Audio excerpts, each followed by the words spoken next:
Olha só, o Brasil está de volta e com força no cenário da conservação mundial. Hoje, a gente vai mergulhar fundo na estratégia do ICMBio, que é o nosso principal órgão ambiental, para entender direitinho como essa agenda internacional está sendo reconstruída. Antes de mais nada, para a gente entender a estratégia do Brasil, tem um ponto que é fundamental. Conservação não tem fronteira. A perda de biodiversidade é um desafio de todo mundo, o que faz a cooperação entre países não ser só uma boa ideia, mas algo absolutamente essencial.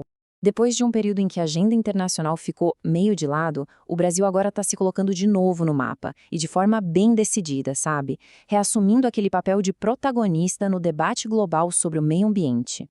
E a nossa análise de hoje vai seguir este roteiro aqui, ó. A gente começa entendendo o contexto desse retorno do Brasil, depois detalha a estratégia principal de 3 eixos, explora as parcerias pelo mundo, entende o poder dos reconhecimentos internacionais e no final a gente olha para a visão de futuro que está guiando tudo isso. Pois é, desde 2023, o ICMBio entrou num ritmo bem forte de reconstrução. Isso quer dizer reativar contatos, responder a um monte de novas demandas e, o mais importante, redesenhar como vai ser a sua atuação lá fora, no cenário global de conservação. E olha, essa reconstrução toda não acontece de qualquer jeito, não. Ela é guiada por uma estrutura bem clara. Um plano de ação que organiza todo o trabalho internacional do Instituto em 3 frentes muito bem definidas. E aqui estão eles, os 3 eixos da estratégia. O primeiro é a cooperação multilateral, que acontece nos grandes fóruns globais. O segundo foca em parcerias técnicas mais diretas com outros países. E o terceiro busca as designações internacionais, que trazem reconhecimento e mais proteção. Vamos ver cada um deles em detalhe. Começando pelo primeiro eixo, então. Aqui a gente vai ver como o ICMBio interage com os grandes acordos ambientais, como ele participa dos fóruns e um ponto crucial, como acessa os mecanismos de financiamento internacional que dão apoio para a conservação. Esse mapa dos fundos globais aqui é muito interessante. Ele mostra as diferentes ferramentas de dinheiro que existem, sabe? Desde o Fundo Global para o Meio Ambiente, o GEF, que é mais antigo, até o mais recente de todos, o GBFF, que é o único focado só em biodiversidade. Cada um nasceu de um acordo global diferente e tem um objetivo específico. Mas, claro, não é só de dinheiro que a gente está falando. A troca de conhecimento é fundamental. Participar de redes como a UICN, a União Internacional para a Conservação da Natureza, ou a Rede Parques, que é a rede latino-americana, é super estratégico para compartilhar o que está dando certo na gestão das áreas protegidas. Certo, agora a gente sai do cenário dos grandes palcos mundiais e vai para uma cooperação mais corpo a corpo. O segundo eixo da estratégia foca nisso, na troca direta de conhecimento e técnica entre o Brasil e outras nações. E essa frase resume perfeitamente a filosofia por trás dessa cooperação técnica do ICMBio. Não é uma via de mão única, é uma troca constante, onde o Brasil tanto aprende com os outros quanto ensina, inspirando e sendo inspirado. E olha, quando se fala em ensinar, o Brasil tem uma bagagem e tanto.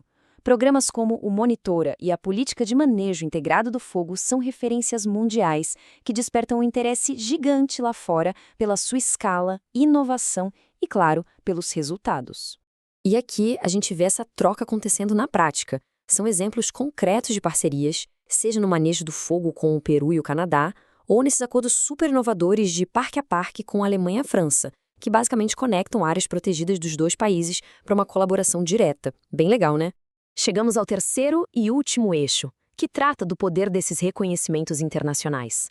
A gente está falando aqui de selos de prestígio, como de Sítio do Patrimônio Mundial da Unesco, e o que eles realmente significam para a proteção da natureza. 9. Esse é o número. 9 joias da coroa da natureza brasileira que tem esse selo global. Mas, claro, um prestígio desse tamanho vem com uma responsabilidade de gestão gigantesca junto. E essa frase aqui é o ponto-chave. A gestão não é de um parque nacional comum, é de um patrimônio da humanidade. Isso significa que é preciso integrar os padrões de excelência e as exigências da Unesco no dia a dia do parque, o que acaba elevando o nível de toda a operação. E o Brasil está vivendo um momento incrível nisso. Depois de um vácuo de 20 anos sem nenhum sítio natural novo na lista, em 2024 vieram não um, mas 2 novos reconhecimentos, os Lençóis Maranhenses e as Cavernas do Peruaçu. Isso mostra que o Brasil voltou a ter sucesso nessa arena. Bom, E para a gente fechar, vamos dar uma olhada na bússola que orienta todas essas ações. Quais são os princípios que garantem que essa agenda internacional seja sempre estratégica e com foco no que realmente importa? O primeiro princípio, a regra número 1, é um lembrete de foco. Qualquer tipo de engajamento global, qualquer parceria, tem que, antes de tudo, ajudar diretamente na missão central do Instituto, que é conservar a biodiversidade brasileira. E o segundo princípio mostra uma responsabilidade com o planeta. O ICMBio não entra nesse jogo só para receber ajuda. Ele entra como um colaborador ativo, dividindo sua enorme experiência para fortalecer a conservação no mundo todo. Então, com uma estratégia internacional toda reconstruída e rodando a todo vapor, a pergunta que fica no ar é a seguinte: o que essa nova postura global significa na prática? E talvez mais importante, qual vai ser o próximo grande passo para proteger a imensa e incrível biodiversidade do Brasil?